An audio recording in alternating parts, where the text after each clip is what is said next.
All right, today we're looking at the Echo 58 volt lithium battery solution. This is a 2 amp hour. The 4 amp hour is the same, it just has twice the number of cells. You can see on the 2 amp hour version that just half the cells are not populated. Instead of being a 14S1P, which is the 2 amp hour, the 4 amp hour one is a 14S2P.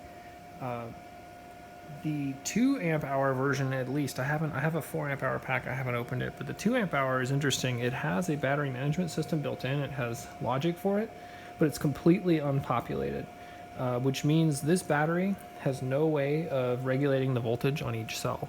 So Echo is selling a 58 volt 14S lithium stack with 0 battery management system. Now it can monitor the voltage, but it has no way of actually turning off the output. So it's up to the tool and the charger to know when the voltage is too low and too high to stop. So the charger presumably cannot stop a cell from being on level.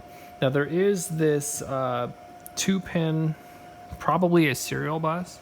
When I look through it with just measuring the impedance, there is a reference to ground. It's like 15K and 200K, and the differential reference there is 175K or whatever. So it's probably a serial bus. There's a little, probably a little buffer here coming out from one of these 2 microcontrollers. One of these, this is the battery management. That is the actual, I guess, logic controller on this thing, makes the LEDs blink, etc. So one of the consequences of not having a battery management system on here is that if you put this battery away and it's not charged, and you come back 3 or 4 months later and you push this button and nothing happens, of course nothing is going to happen right now because I've taken the battery out of this one, but if you push this one here and nothing happens, the light doesn't blink or anything, what's happened is that the cells have become so discharged that the charger won't charge it because whatever this serial logic is here is not powered. So all you gotta do is you gotta come in here with the power supply. This is a Lambda Gen, my favorite power supply. And all you gotta do is bring the voltage back up enough to where you're getting this LED to blink. And once you do that, the charger then can take over and actually charge it. But it is a little disappointing that Lambda went out of their way and they did a really nice battery management system on here. You can see they've got passive resistors for all 14 cells here, or at least the unpopulated spots for a bulk discharge resistor. They've got their FETs here to actually either pulse width modulate or logically drive the voltage down to balance each cell. And they've got the resistors to slow that gate charge down. So probably they're doing pulse width modulation here, but then they didn't populate it at all. So it's kind of weird to go through all of that effort and then they even have, this is the IC that would turn these FETs on, and they're just using this IC to monitor the voltage. This is 25 cents worth of parts that they didn't populate. So it's kind of unfortunate that if they hadn't gone through the trouble in the first place, that's one thing, but the design's done, the engineering effort has been done, the firmware is done. This chip is kind of just a, crank and bake it. There's really not a lot of work. Whether this is the LTC 6804, which is probably not, it seems like a slightly smaller version. And I guess it couldn't be because the 6804 only does up to 12 cells, whereas this is 14. But regardless, this chip has just a serial bus to this microcontroller. And why they save 25 cents on parts to make a battery solution that sucks. And why in 2020, the date code on here is 2015, but why in 2020 they're shipping a product that has no battery management whatsoever? It just doesn't make sense.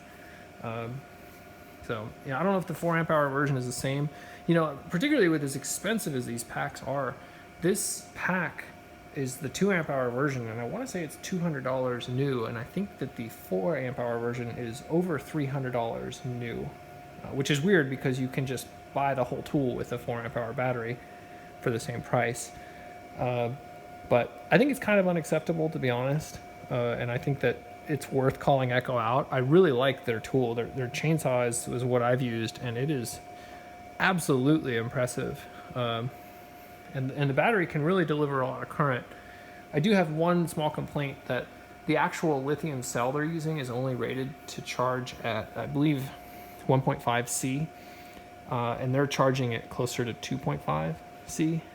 So that will definitely shorten its life. At the end of the day, it makes sense because they don't want to be sitting there waiting, 2 hours to charge a battery or whatever. But, obviously there's trade-offs there. They're also running, their 58 volt nominal voltage is 4.15 volts per cell, which is actually kind of on the high side. The difference between driving to 4.1 and 4.15 volts, you're cutting your battery life almost in half with that extra 50 millivolts per cell. So maybe that's just an interesting marketing decision because 58 volts is a nice even number. But, a 57 or a 56 volt system the battery would last a lot longer. The saving grace on these batteries is that they do have a 5-year warranty, presumably if you don't open them up. I paid $27 for this battery because it was broken. So I was actually going to turn this into an external battery pack, like a backpack worn battery, so that I could use the chainsaw longer. But honestly, there's nothing wrong with this other than that just the cells were discharged so much that the ladder logic on here wasn't large enough to drive the microcontroller. Typically, the battery management system controller will have like a 5 volt VREG output that's some kind of like on-demand buck converter of some kind. So this chip is really just, you don't have to know anything about battery management system. You just slap it down.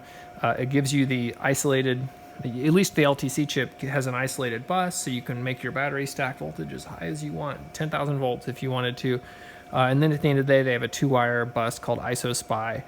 In this case, they're not using it because they only have one chip. There's nothing to isolate. It's safety low voltage, barely. And not really sure where I was going with that, but the more you know. Oh, yes. Their 5 volt output here that's driving this logic here, this VREG output requires some minimum threshold voltage, and there's a trade-off between having a low dropout and high efficiency. And of course, with the battery, you always want to go towards the high efficiency. So you end up having it to where probably this battery stack needs to be, for example, 25 volts before VREG will drive. And that reduces your VN range, which lets you use like a smaller inductor if you're using an inductor, or if you're using an LDO. It doesn't really do anything when they're not doing that. There'd be a lot of heat.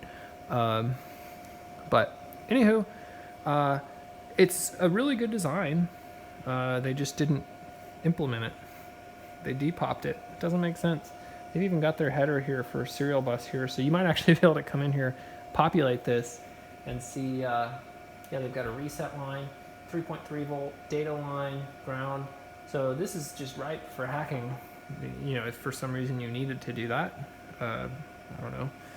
But of course, nothing's populated, so you could certainly come on here and measure all these tap voltages, which of course is what this is doing anyway, and then it's presumably just outputting a serial. I don't know. We'll see once we get it charged what this actually does. We'll have to put a scope on it, not a DMM. But anywho, yeah, the pack's coming up well, and we'll put it back together, I guess. Have a crappy 2 amp hour battery. Okay, so this battery has a memory, and if you let it get to a point to where it's not working, after you recharge the battery up to the proper voltage, when you push this button, it's just going to have an LED that blinks 3 times or whatever, and then stops. What you have to do to make that go away is, fortunately, they've labeled all of the lines on this. So it's not that hard to figure out. You just need to go from the ground GND. This is just a shorting wire. That's what I have available. You just need to go from ground to reset, and you just tap that reset pin, and then you'll get your state of charge at the end of the day. So I don't know why they built that functionality in there, but yeah, you got to reset the battery. This is the Echo 58V 2 amp hour battery here. It would look like that, the way you would see it. Anywho, easy fix once you get it recharged.